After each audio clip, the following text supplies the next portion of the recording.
नमस्कार, एक्वाकल्चर गुरु में आप सभी लोगों का एक बार फिर हार्दिक स्वागत है। आज का टॉपिक है आरएएस टैंक प्रोडक्शन में वाटर क्वालिटी मैनेजमेंट। इसमें भी खास तौर से हम लोग देखेंगे डिज़ोल्व ऑक्सीजन के बारे में। ये डॉक्टर स्पीस कौन है, प्योर ऑक्सीजन से जब ऑक्सीजनेशन करते हैं तो काम आता है। ये इसका ऊपर का हिस्सा है, रिंग एयर ब्लोअर है जो एरेशन के काम आता है। तो शुरुआत करते हैं। Here we go to our first slide. पानी की गुणवत्ता प्रबंधन में रीसर्कुलेटिंग सिस्टम में मछली की अधिकतम वृद्धि के लिए और बायोफिल्टर में जो बैक्टीरिया हैं वो अच्छी तरह से काम करें, इसके लिए बेस्ट वाटर क्वालिटी जो है वो मेंटेन रखना चाहिए। पानी की गुणवत्ता के कारकों की निगरानी और उसे नियंत्रण किया जाना चाहिए, जिसमें कि डिज़ोल्व ऑक्सीजन है, अमोनिया है, nitrite, carbon dioxide, pH, temperature, solids, alkalinity, nitrate और क्लोराइड। हम लोग बारी बारी सबके बारे में समझेंगे, लेकिन यहाँ सबसे पहले चर्चा करते हैं डिज़ोल्व ऑक्सीजन की। घुली हुई ऑक्सीजन एक रीसर्कुलेटिंग एक्वाकल्चर सिस्टम में मछलियों और बैक्टीरिया और बायोफिल्टर को लगातार पर्याप्त मात्रा में मिलनी चाहिए।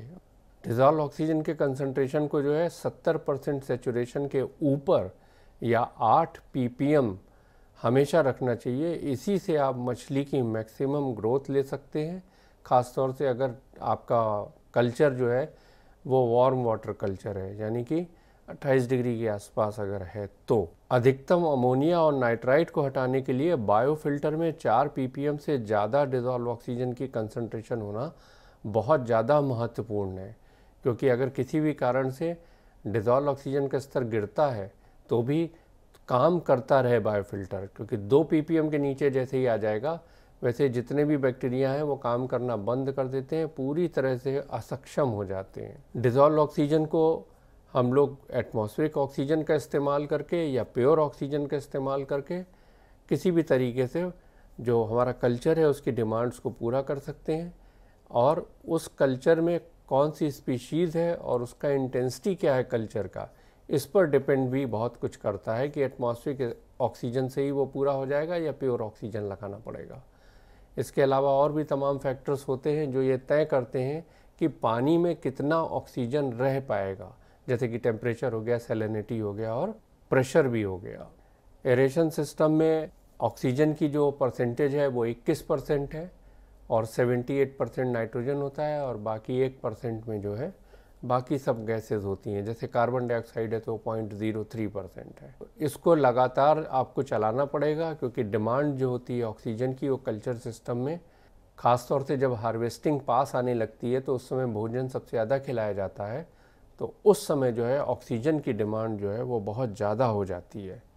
तो हो सकता है कि उस समय जो ऑक्सीजन की डिमांड है वो आपका एरेशन जो है वो उसे पूरा न कर पाए, 8 ppm के आसपास मेंटेन ना रख पाए। अगर ऐसा कभी हो तो आपको पता लगेगा फिश के बिहेवियर से। जब लो ऑक्सीजन का स्ट्रेस आएगा तो मछलियां जो हैं वो सतह पर आ जाएंगी और एक साथ तैरने लगेंगी, और ख़ास तौर से उस जगह इकट्ठा हो जाएंगी जहां पर आपकी एरेशन डिवाइस है या वाटर करंट आ रही है जो ऑक्सीजन को ले करके आ रही है, क्योंकि वहाँ पर जो डिज़ोल्व ऑक्सीजन है वो सबसे ज़्यादा होती है। जैसे एयर स्टोन यहाँ लगा है, एरॉक्सी ट्यूब लगी है, या एजिटेटर लगा है, एयरलिफ्ट लगा है, डायफ्राम लगा है, नैनो बबल डायफ्राम होते हैं, वो सब लगे हुए हैं। तो इन सब की आसपास ही आपकी मछलियाँ अगर इकट्ठा होने लगती हैं तो उससे पता लगता है कि ऑक्सीजन की कमी जो है वो हो रही है। ये एरेटर है, रिंग एयर ब्लोअर है, इसका इस्तेमाल होता है। एयर स्टोन्स है, एरॉक्सी ट्यूब्स है, और ये नैनो बबल एरेटर है। तो इस तरह के डायफ्राम वगैरह लगा करके भी अच्छा एरेशन प्राप्त किया जा सकता है। तो अगर मछलियां जो हैं वो आसपास आ रही हैं एरेशन सिस्टम के, तो आप समझ जाइए कि ऑक्सीजन में कमी आ रही है। तब आप कोई एडिशनल एरेशन इनपुट्स उसमें लगाना पड़ेगा, या खाने का दर कम करना पड़ेगा, या फिर आपको ऐसा करना पड़ेगा कि खाने को आप बजाय अगर 2 बार दे रहे हैं या 3 बार दे रहे हैं दिन भर में, तो उसे कई छोटे छोटे टुकड़ों में बांट करके दीजिए। कम से कम 15-20 घंटे जो आपका टाइम पीरियड है उसके दौरान लगातार उसे स्प्रेड करिए। कंटिन्यूस फीडिंग भी कर सकते हैं। इससे क्या होगा कि मछलियों का जो रेस्पिरेशन रेट है वो जब खाना खाती है उस समय बहुत ज़्यादा नाटकीय ढंग से बढ़ जाता है। उसकी वजह से डिज़ोल्व ऑक्सीजन लेवल बहुत तेज़ी से गिरता है। तो जब आप कई बार खाना देंगे तो ये जो रेस्पिरेशन रेट है उसकी वजह से जो ऑक्सीजन की खपत है वो एकदम से नहीं बढ़ पाएगी और इतना ज़्यादा क्रिटिकल लेवल पर DO आपका जो है वो गिर नहीं पाएगा। तो छोटी छोटी क्वांटिटीज़ में शॉर्ट ड्यूरेशन पर अगर देते हैं तो इससे जो है ये वाली समस्या सॉल्व हो सकती है। और डिज़ोल्व ऑक्सीजन को जो है वो रेगुलर और बहुत स्ट्रिक्टली जो है जब फीडिंग के पहले और फीडिंग के बाद आपको मॉनिटर करना चाहिए। रीसर्कुलेटिंग सिस्टम को ये सुनिश्चित करने के लिए निरंतर निगरानी की आवश्यकता होती है कि वो ठीक से काम कर रहे हैं कि नहीं, इसलिए पैरामीटर्स जो हैं उनकी लगातार निगरानी करते रहना चाहिए। ये पॉइंट बहुत इम्पॉर्टेंट है। ये RAS आपका कितना सफल होगा वो इस बात पर बहुत ज़्यादा निर्भर करता है। अगर पानी को कहा जा रहा है कि ये ऑक्सीजन से संतृप्त है तो उसमें जो मैक्सिमम ऑक्सीजन आप घोल सकते हैं वो टेम्परेचर, सैलिनिटी और प्रेशर पर डिपेंड करता है। जैसे कि अगर 18 डिग्री सेंटीग्रेड पानी है तो DO जो है वो 1 एटमॉस्फेरिक प्रेशर पर या सी लेवल के प्रेशर पर 9.18 ppm ही हो सकता है। जैसे जैसे टेम्परेचर बढ़ता जाता है डिज़ोल्व ऑक्सीजन कैरिंग कैपेसिटी जो है वो पानी की कम होती जाती है। शुद्ध ऑक्सीजन सिस्टम को रीसर्कुलेटिंग सिस्टम में शामिल किया जा सकता है और इसमें ऑक्सीजन इंजेक्ट करने के लिए एक जो पानी का फ्लो है उसे एक कन्फाइंड एरिया से गुजारना पड़ेगा, क्लोज्ड एरिया से, और वहाँ पर प्रेशर बढ़ जाएगा तो डिज़ोल्व ऑक्सीजन जो है वो कई गुना ज़्यादा सेचुरेशन हम लोग उसका पानी में कर सकते हैं। और इस तरह के सेचुरेटेड पानी को अगर हम कल्चर टैंक में लेकर जाएंगे तो कल्चर टैंक का जो पानी है वो 1 एटमॉस्फेरिक प्रेशर पर बिल्कुल सेचुरेशन के पास हमेशा मेंटेन रहेगा। तो प्योर ऑक्सीजन सिस्टम जो है RAS में लगाया जा सकता है। ये कई तरह के होते हैं।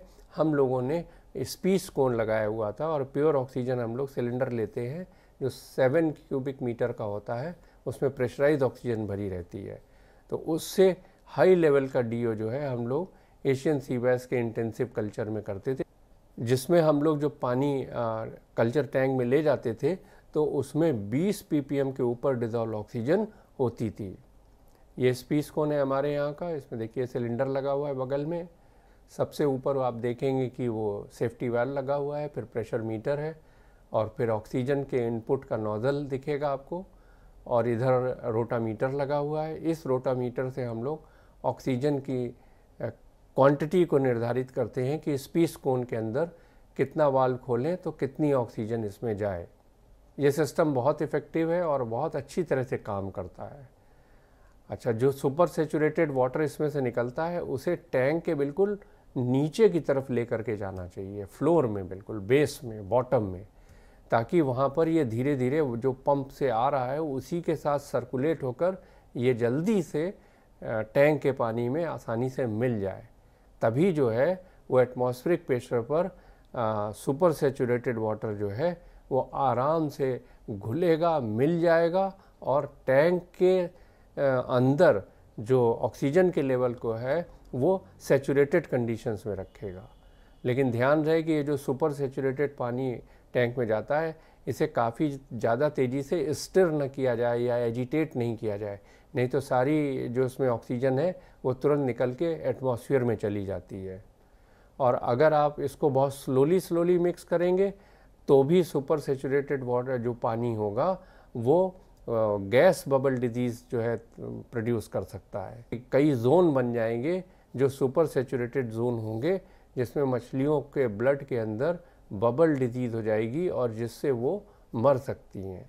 प्योर ऑक्सीजन जो यूज़ की जाती है वो अक्सर प्रेशराइज सिलेंडर्स का इस्तेमाल होता है फार्म पर, या लिक्विड ऑक्सीजन का भी इस्तेमाल होता है। ये बड़ा एक्सपेंसिव होता है, बड़े फार्म में इस्तेमाल होता है। और ऑक्सीजन जनरेटर भी हम लोग लगा सकते हैं जिससे फार्म पर ही वो मशीन जो है ऑक्सीजन जनरेट कर देती है। जो बेस्ट वे है डिज़ोल्व ऑक्सीजन को मेजर करने का वो विंकलर्स मेथड है। इसमें थोड़ा टाइट्रेशन वगैरह करना पड़ता है लेकिन ये बहुत अच्छा मेथड है, बहुत जल्दी हो जाता है। इस पर एक वीडियो हम अलग से बना देंगे। लेकिन आजकल जो है इलेक्ट्रॉनिक मीटर्स का ज़माना है, वो बहुत जल्दी आपको रिजल्ट दे देता है। उसमें एक प्रोब होता है, पानी में डालिए वो आपको रीडिंग दे देगा। लेकिन प्रोब को जो है रेगुलर क्लीन करना बहुत आवश्यक है, इस बात का विशेष ध्यान दीजिए, नहीं तो फॉल्टी रीडिंग आएगी। तो ये रही कुछ चीज़ें जो हमने आपको बताई डिज़ोल्व ऑक्सीजन के बारे में। तो अगर आपने कुछ नया हासिल किया है, कुछ नया सीखा है, तो कृपया लाइक करें, शेयर करें, सब्सक्राइब करें। आपका बहुत बहुत धन्यवाद। Management of tank production systems में अभी काफ़ी चीज़ें बाकी हैं, उनको हम लोग बारी बारी करके ला रहे हैं। तब तक के लिए अल्लाह हाफिज़, जय हिंद, जय भारत, वंदे मातरम।